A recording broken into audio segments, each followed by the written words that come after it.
And welcome to this week's issue of Print21, the weekly news bulletin brought to you by Print21.com.au. This week it's the Easter special, thanks to the 4-day break, thanks to faraway events 2,000 years ago.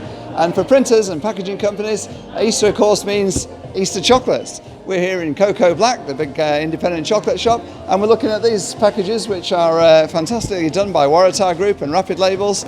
Beautiful packaging, all done in autumn colours with autumn ingredients in there. A great example of how printing companies, using a matte coated there, how printing and embellishing, embossing, how printing companies are really adding value to products these days, and they're enabling new stores like Cocoa Black to really show off their products to the best light. In printing news this week, the big news, well, it's all been on the supply side, huge news going on there, and all to do with digital carton printing and on the nascent market that exists there.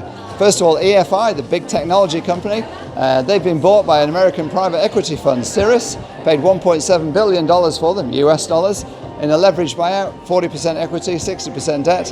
And the reason they bought it is to drive growth. They think they're going to achieve huge growth in digital textile printing and particularly digital packaging printing.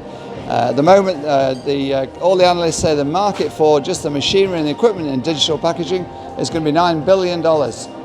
Mark Olin, CFO of EFI, told me that was a market they believe they're going to dominate, or they're going to be a major player in. Of course, they already have the EFI Nozomi here in Aurora and at 20 or 30 other companies around the world, and they're pumping up production there.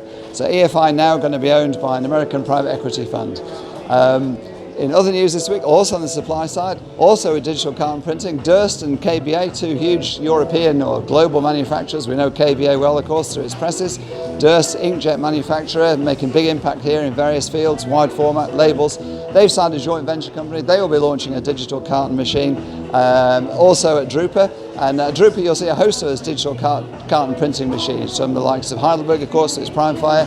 Benny Lander may or may not come up with something, and HP has its 30,000, KBA, Durst, EFI, Screen will be there with BHS. Other news this week, of course, comes from Heidelberg.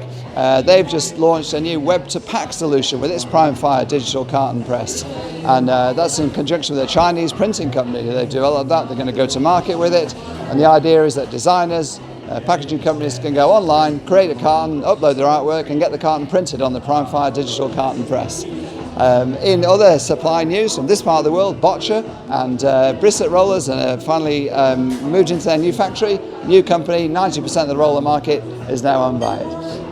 That's it for this week's issue of Print21.com.au. You can find all the news on that website, including GJI buying Colour Corp, a new UPO competition from Ball and Dogger. They'll see 2 lucky winners go to the Rugby World Cup in Japan in September, and much more news besides.